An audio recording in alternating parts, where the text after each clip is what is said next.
Alright, Banks 101, we back, YouTube. We got some cam. I don't know, I got a code for it or something. But I know it's these right here. They're on the top of the intake manifold. Not sure if it's two on the other side. Chrysler 200, 2.4s and 3.6s, I guess. T20. So I'm just gonna screw these out, and when I get them unscrewed, I'm gonna come right back.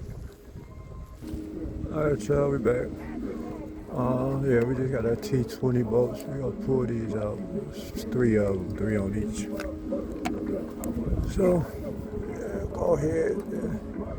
It'll keep you from your remote start, like keeping your car running longer. I'll tap the code in, like I said, when I get to it, but I wanted to see what was going on with things, so I come out here to the yard where we could experiment with any vehicle you want. Alright, y'all, I got 3 bolts out there. I'm taking both of these out, so go ahead and loosen these up. Don't forget to disconnect the harness. I don't know, I might need the harness too, though. I might cut the harness. Okay. Alright, we got all the bolts there. We go. You keep those too, because you know how you drop them and lose them. You'll be mad when you don't have none. There's one more down here. Good job, we got it.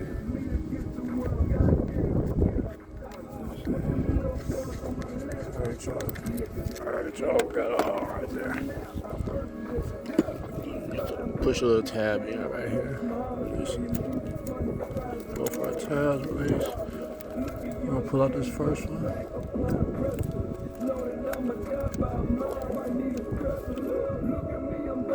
That's all it is, y'all.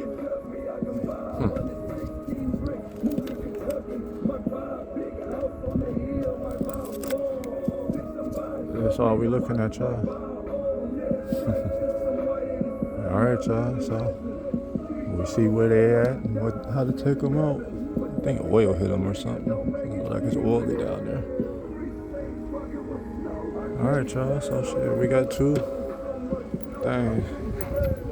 Let's go over here. See if we got any on the other side.